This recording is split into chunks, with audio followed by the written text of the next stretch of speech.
Nous sommes en direct. Alors, nous sommes bien sur le plateau d'Acteurs Publics TV, sur la GovTech Lounge au cœur de Viva Technologies. Et on reprend notre émission pour parler de la transformation du service public, de l'usage par les agents des applications et puis notamment de leurs besoins en matière de ressources humaines. Pour parler de tous ces sujets et puis même de ceux dont elle aimerait nous parler, je reçois Véronique Montama. Oui, bonjour. Bonjour Madame Montama, vous êtes directeur marketing et communication de Sopra HR. Alors Sopra Human Resources, Sopra, qu'est-ce que ça veut dire Sopra HR s'il vous plaît? Sopra HR, en fait, nous sommes un leader européen des ressources humaines. Notre métier, c'est d'accompagner les entreprises dans leur transformation digitale à travers une gamme de solutions et de services RH pour que les fonctions RH fassent mieux leur travail au quotidien. Alors, quand on parle du service public, vous savez qu'aujourd'hui, il n'y a plus qu'un seul nord magnétique, c'est le plan d'action CAP 2022. On doit tous regarder dans cette direction-là. Qu'est-ce qu'il faut faire pour accompagner les acteurs publics dans votre domaine, dans votre spécialité qui est celle des ressources humaines, pour atteindre l'objectif de CAP 2022? Qu'est-ce que vous pouvez apporter, vous, chez Sopra HR, comme contribution? Déjà, il faut faire plusieurs choses. Allons-y. Voilà. Allons-y. Donc, peut-être le premier domaine sur lequel on travaille, c'est une trajectoire vers le cloud. Vous savez que dans le domaine des ressources humaines, la trajectoire vers le cloud est déjà très prononcée dans le secteur privé. Et la question qui se pose, c'est est-ce que les acteurs du secteur public vont vers le cloud et comment vont-ils aller pour gagner en valeur ajoutée? Attention, vous connaissez les appréhensions du secteur public en général vis-à-vis du cloud. Et là, on est dans le domaine des ressources humaines, donc avec des données dites personnelles. Tout à fait. Alors, comment on fait pour surmonter ces appréhensions? Donc là, l'État s'est organisé comme État plateforme avec un ensemble d'opérateurs qui se sont organisés pour délivrer des services comme des bouquets de services, des plateformes de services RH à un ensemble d'acteurs, d'organisations qui partagent le même métier. Et donc dans ce domaine, la première organisation qui s'est montée, c'est à travers les universités, à travers l'AMU, oui. À travers le programme SIAM que vous connaissez peut-être, et qui permet en fait aux universités d'accéder aux solutions RH. De mutualiser des solutions. De mutualiser, voilà, oui. De centraliser et de mutualiser des applications RH. Ensuite, il y a eu les chambres de commerce et d'industrie qui se sont organisées de la même façon. Puis on peut citer aussi l'AFPA. Et puis, bien entendu, le CISIR RH qui délivre à travers la plateforme Renoir un ensemble de services RH pour les ministères. Voilà. Alors, ce que vous dites en fait, c'est que d'abord c'est le cloud, et le cloud parce qu'il permet de mutualiser à grande échelle des applicatifs qui seront comme ça partagés, des applicatifs de confiance partagés par différents services publics. Tout à fait. Alors là, bien entendu, quand on mutualise, quand on centralise, la valeur ajoutée en fait qu'on peut en retirer, c'est d'abord une garantie de sécurité des données, une mutualisation du réglementaire. Le réglementaire dans le secteur public, c'est quelque chose de très important, bien entendu. Et puis aussi, je dirais, un formidable élan de co-construction, de créativité, où on peut voir des administrations qui échangent le meilleur des services, le meilleur de la valeur ajoutée. Et donc, c'est intéressant parce que c'est vraiment gagnant-gagnant pour toutes les organisations de bénéficier de ces nouveautés. Et ça nécessite d'avoir des systèmes qui soient évolutifs. Oui, bien entendu. Donc là, nous, à Sopra HR, on se positionne comme un partenaire industriel puisqu'avec nos solutions, nous sommes au cœur du réacteur de ces applications puisque nous sommes éditeurs de logiciels de gestion administrative, de gestion de la carrière, de la préliquidation de la paye.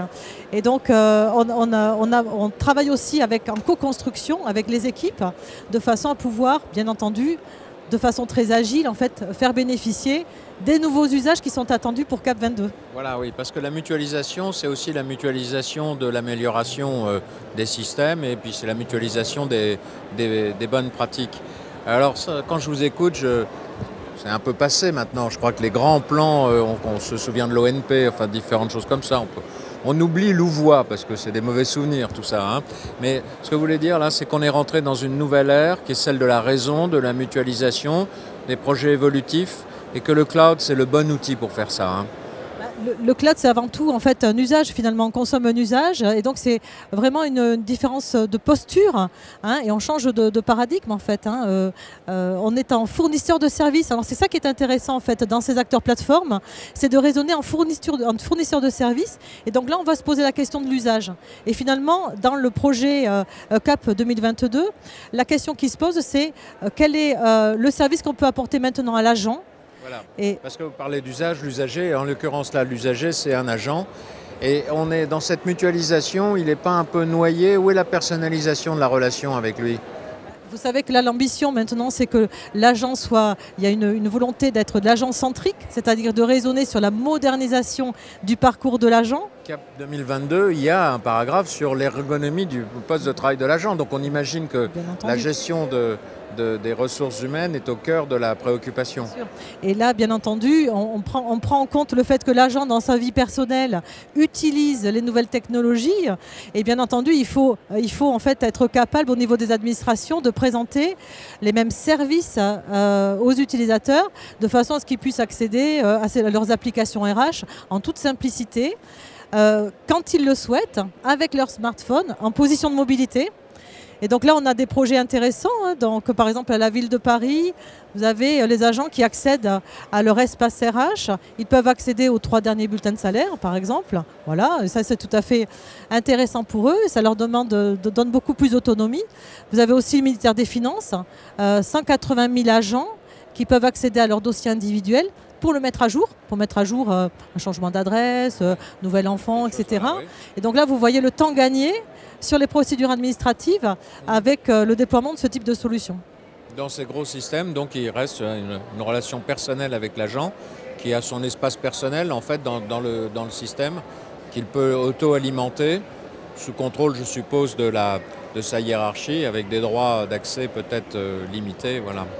Est-ce que tous ces systèmes évoluent beaucoup? Est-ce que je vous dis ça parce que vous savez qu'il y a pas une mode, hein, mais un élan très fort vers les labs dans le secteur public. On a reçu tout à l'heure le lab du ministère de la Défense.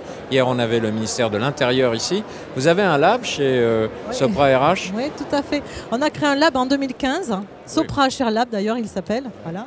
Et d'ailleurs, donc en fait, le lab, quelle est sa vocation? C'est de... Qu'est-ce qui vous apporte ce lab? Voilà, donc d'utiliser les meilleures des technologies, mais pour les rendre au service d'un métier. Et donc d'acte métier, donc pour nous, c'est au service des agents, au service des gestionnaires de la fonction RH.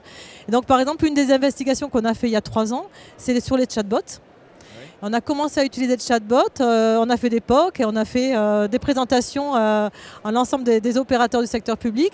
Et donc ça a donné par exemple Rebecca, qui est le chatbot qui est utilisé par 2 jours. Moi, à chaque fois qu'il y a un chatbot, dès qu'on parle d'intelligence, on donne un nom féminin. Hein, quand même. Tous les chatbots ont un petit nom féminin. Hein. Ça, vous ferez le constat. C'est pas nous qui avons donné le nom. Hein. Nous, on donne la technologie. Voilà. Oui, mais en tous les cas, il s'appelle quand même Rebecca. Hein. Voilà. Et alors, est-ce que vous invitez des acteurs publics dans votre lab pour qu'ils viennent vous parler de l'UX dont ils ont besoin, etc. Oui, bien entendu. Là, on travaille tout à fait avec un écosystème étendu. Aujourd'hui, quand on fait de l'innovation, on ne le fait plus seul dans notre laboratoire. C'est plus comme ça qu'on travaille. Donc, on travaille en design thinking avec des utilisateurs et comme ça, on co-innove ensemble pour finalement, au final, déployer de façon industrielle des solutions, mais qu'on a imaginées en collectif. Oui. Voilà. Eh bien, Véronique Montama, je vous remercie pour ces explications. On voit que, on s'en doutait bien sûr, que le secteur privé, notamment Sopra RH, avait un lab et se projetait dans les futurs usages, mais on voit aussi qu'on a tourné un peu la page des grands projets RH de l'État, des grands systèmes dont on ne rappellera pas les noms tant ils sont difficiles la difficulté qu'on a tous à se souvenir du fiasco d'un certain nombre de projets. On retient qu'aujourd'hui, on est sur la mutualisation grâce à l'agilité du cloud. On retient aussi que ces projets sont agent-centriques, hein, vous avez bien dit ça, agent-centrique. Et ce qui est intéressant aussi, si je peux rajouter deux petits mots, c'est là on a parlé de l'agent. Une transformation qui est très importante aussi, c'est sur le gestionnaire des fonctions RH, qui, eux, ils passent leur quotidien dans les applications de gestion.